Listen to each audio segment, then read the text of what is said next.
ยินดีต้อนรับสู่ Stereo Air ผู้ริเริ่มและผู้นำระดับโลกในกลุ่มผลิตภัณฑ์ UVC สำหรับระบบปรับอากาศที่จะช่วยคุณประหยัดพลังงานและปรับปรุง IAQ IAQ เหรอ แน่นอน ผมต้องรู้สิว่ามันคืออะไร IQ ผมอยู่ที่ประมาณ 160 มันคือคุณภาพอากาศภายในอาคารอ๋อใช่ IAQ ของเราดีมากๆไม่เคยมีใครตายในตึกของเรามาก่อนแบบว่าไม่ใช่เพราะ IAQ นะยังไงก็เถอะทำไมเราต้องเสียเงินมากขึ้นด้วยเราทำความสะอาดคอยทุกปีแต่คุณกลับบอกว่าเจ้าสิ่งที่เรียกว่า UVC จะช่วยทำความสะอาดคอยตลอดปีเนี่ยนะปรับปรุงความสบายด้านอุณหภูมิแถมยังช่วยประหยัดพลังงานในระบบปรับอากาศ 10-20% เนี่ยนะออกไปเลยจะให้เอาอาหารแช่แข็งออกมาเพื่อทำความสะอาดคอยแค่เนี้ยไม่มีทางยังไงเชื้อราก็ไม่โตในตู้แช่แข็งอยู่แล้ว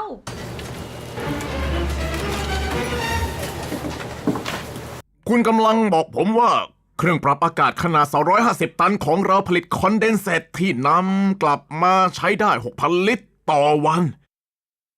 นั่นเท่ากับ 1,580 แกลลอนเลยนะแต่เรากลับทิ้งมันไปเพราะเชื้อราในคอยกับถาดน้ำทิ้งอย่างนั้นเหรอไปพบผมที่ห้องทำงานเลยเราหยุดการแพร่ของเชื้อหวัดไม่ได้หรอกค่ะพานโรงของเราโทษระบบปรับอากาศและเขาก็ทำความสะอาดมันปีละครั้งเราป่วยกันเกือบทุกคน ใช่ค่ะศูนย์ควบคุมและป้องกันโรครายงานว่าแต่ละปีมีผู้ป่วย 1,700,000 คนติดเชื้อหลังเข้ารักษาตัวในโรงพยาบาลและเสียชีวิต 99,000 คนแต่ไม่ใช่ในโรงพยาบาลของเราใช้แผ่นกรองเฮปาแล้วยังไงการติดเชื้อก็แพร่ทางอากาศไม่ได้ นี่คือปฏิกิริยาของผู้คนเมื่อได้ฟังข้อมูลเกี่ยวกับ Stereo Air เป็นครั้งแรกเราดำเนินธุรกิจนี้มาตั้งแต่ปีค.ศ. 1994 ตัวแทนจำหน่าย 160 รายของเราทั่วโลกมีลูกค้าเป็นพันๆรายที่รู้สึกพึงพอใจเมื่อได้ทดลองใช้และได้รับประโยชน์จากผลิตภัณฑ์ UVC ของ Stereo Air ตัวแทนจำหน่ายของเราสร้างกรณีศึกษาขึ้นมากมายในหลากหลายกลุ่มธุรกิจอุตสาหกรรมซึ่งรวมถึงโรงพยาบาลอาคารสำนักงานห้างสรรพสินค้าโรงแรมคาสิโนสนามบินสถานศึกษาซูเปอร์มาร์เก็ตที่พักอาศัยเรือแท่นขุดเจาะน้ำมันหรือจริงๆแล้วคือทุกที่ที่มีการใช้ระบบปรับอากาศที่สำคัญ ASHRAE ยังได้รวมเอา UVC เข้าไว้ในคู่มือและกำลังพัฒนามาตรฐานสำหรับผลิตภัณฑ์ประเภทนี้ขึ้นมาไม่เพียงเท่านั้น GSA ศูนย์ควบคุมและป้องกันโรคกรมแรงงานของอิตาลีแผนสู่ประเทศสีเขียวของสิงคโปร์สภาอาคารเขียวสาขาชิลีและกองทัพเรืออังกฤษต่างก็แนะนำหรือใช้ผลิตภัณฑ์ UVC ด้วยการติดตั้งหลอด UVC ของ Stereo Air ไว้ที่คอยนอกจากจะช่วยกำจัดไวรัสแบคทีเรียและเชื้อราในอากาศได้มากกว่า 99% แล้ว Stereo Air ยังช่วยกำจัดเชื้อราและไบโอฟิล์มที่เติบโตบนคอยซึ่งเท่ากับเป็นการป้องกันการแพร่กระจายของไมโครท็อกซินรวมถึงสปอร์ที่ทำให้ผู้คนเจ็บป่วยไม่ว่าคุณจะอยู่ในกลุ่มธุรกิจอุตสาหกรรมแบบไหนก็ล้วนได้รับประโยชน์จาก Stereo Air ทั้งช่วยประหยัดค่าไฟในระบบปรับอากาศทำความสะอาดคอยโดยส่วนใหญ่จะคืนทุนในเวลาไม่ถึง1 ปีช่วยองค์กรก้าวสู่การพัฒนาอย่างยั่งยืนโดยการนำคอนเดนเซตกลับมาใช้ปรับปรุง IAQ ตั้งแต่ในระบบปรับอากาศโดยช่วยกำจัดไวรัสแบคทีเรียและเชื้อราระบบปรับอากาศช่วยให้เราใช้ชีวิตในสภาพแวดล้อมที่ไม่สุขสบายได้มาตรฐาน IAQ สำหรับปริมาณฝุ่นละอองและคาร์บอนไดออกไซด์ถูกพัฒนาขึ้นโดยผู้ที่อยู่ในอุตสาหกรรมปรับอากาศเจ้าของอาคารมักอ้างว่าอากาศภายในอาคารของตนมีคุณภาพแต่องค์การอนามัยโลกองค์กรพิทักษ์สิ่งแวดล้อมของสหรัฐอเมริการัฐบาลฮ่องกงและอีกหลายแห่งต่างประกาศเตือนถึงอันตรายจากการมีคุณภาพอากาศที่ไม่ได้มาตรฐานจากระบบปรับอากาศรัฐบาลสหรัฐอเมริกาประเมินว่าโดยเฉลี่ยใน1 วันบริษัทจะสูญเสียเวลา 14-15 นาทีต่อบุคลากร1 คนจากการมีคุณภาพอากาศที่ย่ำแย่การศึกษาของฟิสและโรเซนเฟลคำนวณว่า IAQ ที่ต่ำกว่ามาตรฐานทำให้ธุรกิจในสหรัฐอเมริกาสูญเสียเงิน 70,000 ล้านเหรียญต่อปี พ ผู้คนส่วนใหญ่คงจะหวาดกลัวถ้าสามารถมองเห็นหมู่มวลจุลชีพในระบบปรับอากาศได้ด้วยตาตัวเองในอดีตเรารู้สึกว่าได้รับการปกป้อง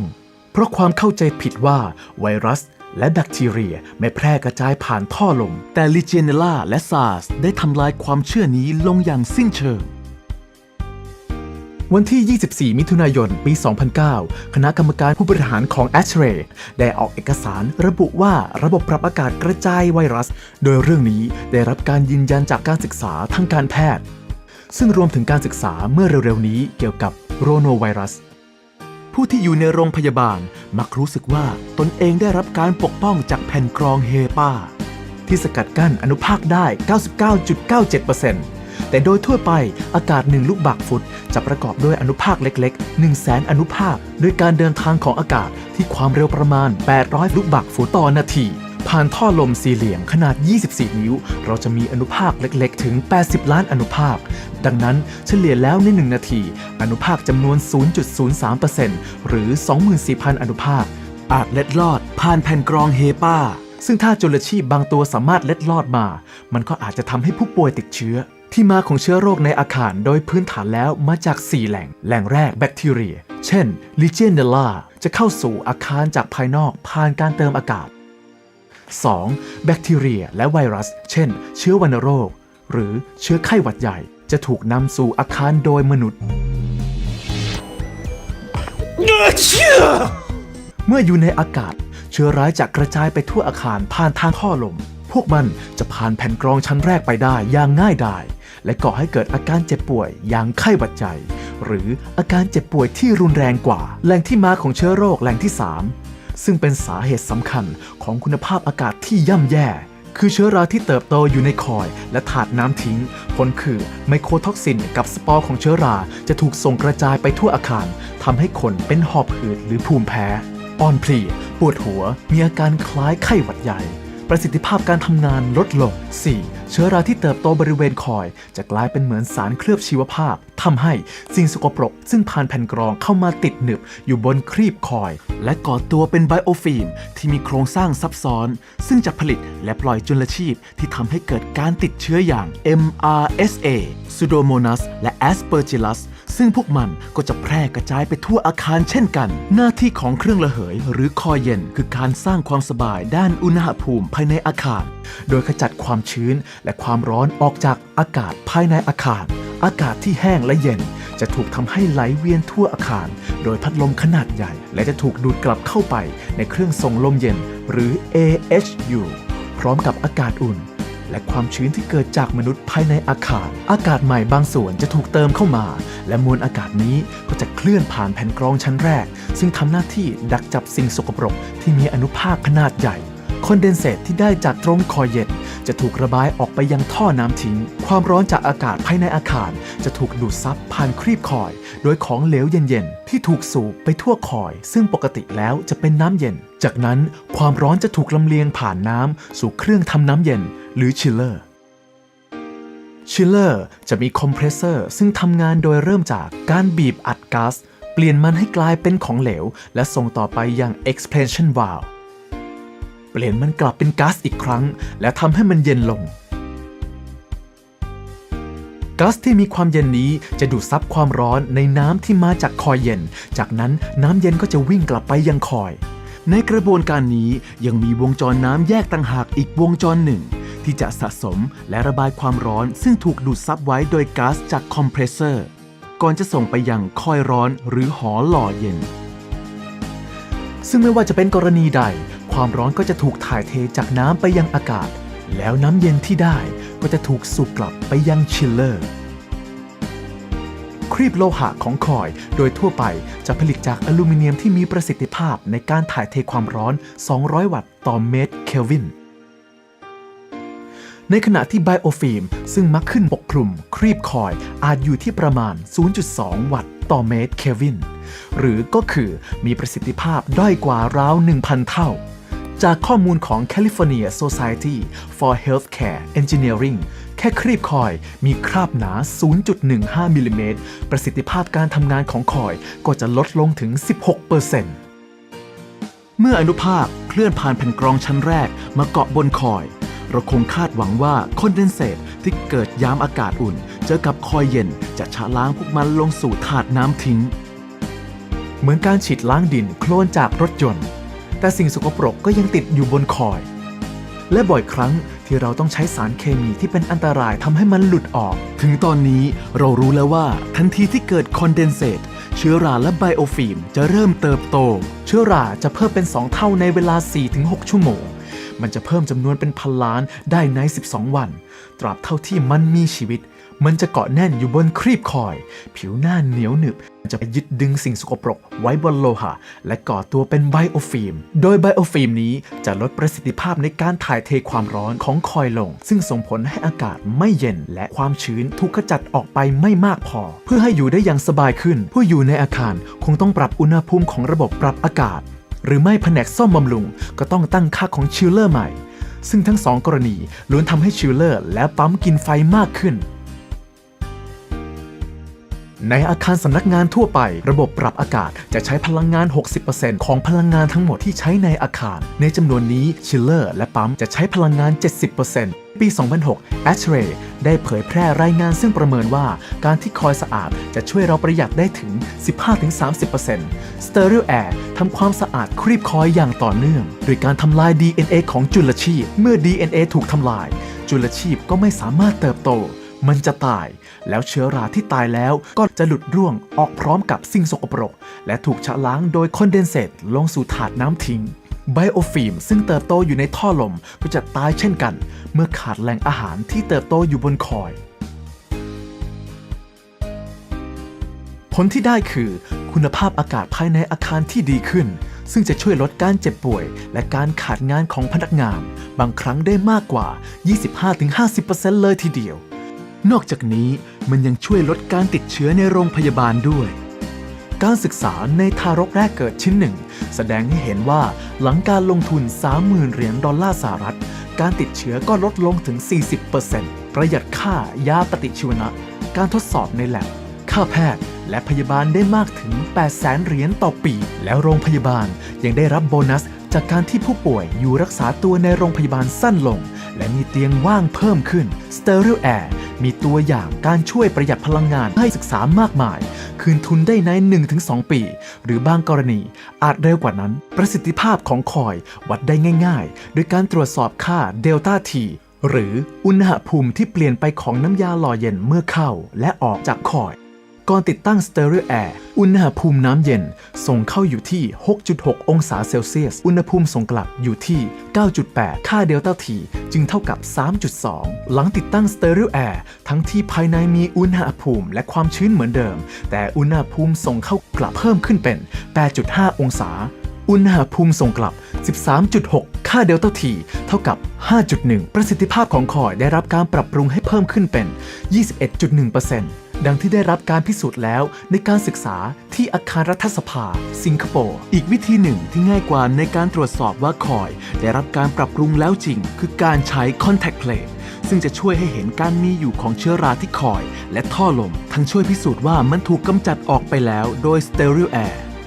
เมื่อติดตั้ง Stereo Air อย่างถูกต้องข้างคอยมันจะช่วยกำจัดจุลชีพที่เคลื่อนจากระบบปรับอากาศสู่พื้นที่ภายในห้องซึ่งนี่ยืนยันได้จากการตรวจหาแบคทีเรียและเชื้อราด้วยเครื่องตรวจสอบอากาศโดยวางมันตรงท่อจ่ายลมในห้องตัวอย่างถูกเก็บก่อนติดตั้ง Stereo Air และหลังติดตั้ง Stereo Air เมื่อคอยปราศจากไบโอฟิล์มคอนเดนเซตก็จะสะอาดเช่นกันเราจึงสามารถนำน้ำนี้มาใช้กับหอหล่อเย็นงานสวนและห้องน้ำได้ระบบปรับอากาศขนาด250ตัน 100,000 CFM สามารถผลิตน้ำได้เป็นจำนวนมากความจริงแล้วอุตสาหกรรมนี้ถือเป็นอุตสาหกรรมผลิตน้ำรายใหญ่รายหนึ่งของโลกด้วยซ้ำสิ่งหนึ่งที่ควรระวังคือ UVC ไม่ได้ถูกสร้างมาเท่าเทียมกันหมด Output ของ UVC อยู่ในรูปของไมโครวัตต์และไม่จำเป็นต้องเป็นสัดส่วนเดียวกันกับวัตต์ผ ผลการทดสอบขององค์กรพิทักษ์สิ่งแวดล้อมและกระทรวงความมั่นคงแห่งมาตุภูมิสหรัฐอเมริกาเผยให้เห็นว่าเมื่อดูจากโดสต่อวัตต์เอาต์พุตของ Stereo Air นำหน้าเหนือคู่แข่งเช่นเดียวกันกับผลการทดสอบอื่นๆเพื่อให้ได้ไมโครวัตต์ที่เพียงพอจะฆ่าเชื้อราที่เติบโตบนคอยและจุลชีพในอากาศ Stereo Air ขอแนะนำโดยเฉลี่ย4มุมคอยได้รับ UVC อย่างน้อย750ไมโครวัตต์ถ้าไม่ได้มาตรฐานตามนี้ผู้คนในอาคารก็ยังติดเชื้อได้ง่ายเพื่อให้ได้โดสขั้นต่ำของ UVC และเพื่อให้คอยสะอาดอยู่เสมอหากเป็นคอยใหม่เราขอแนะนำให้ใช้ Stereo Air 1 แถวแนวนอนพาดยาวเต็มหน้าคอยต่อความสูงคอยในแนวตั้ง76เซนติเมตรหากเป็นโรงพยาบาลและคอยเก่าให้ใช้1แถวต่อ60เซนติเมตรหากคอยมีขนาดใหญ่กว่านี้ให้เพิ่มจำนวนแถวและหลอดผลิตภัณฑ์ UVC คุณภาพสูงของ Stereo Air ติดตั้งได้ทั้งใน AHU ขนาดใหญ่ระบบปรับอากาศแบบแยกส่วนขนาดเล็กและแบบฝังฝ้าระบบ Double Ended DE ของ Stereo Air ใช้ติดตั้งใน AHU ขนาดใหญ่ถึงขนาดกลางระบบ SE หรือ Single Ended และ SEN NEMA 4 ใช้ติดตั้งจากด้านนอก AHU ผ่านรูที่เจาะผ่านผนังของ AHU ชุด UVC สำหรับติดตั้งด้านในเพื่อให้การติดตั้งระบบ DE ง่ายขึ้นเรามีชุดเฟรมสำเร็จและ Fit Fast Install Tower ให้คุณได้เลือกใช้ Stereo Air มีหลอดความยาวตั้งแต่18เซนติเมตรจนถึง158เซนติเมตรและยังมี Stereo Van แบบใช้มือจับถือสำหรับฆ่าเชื้อบนพื้นผิวฤทธิ์แบบเคลื่อนย้ายได้สำหรับฆ่าเชื้อพื้นที่ที่มีการติดเชื้อ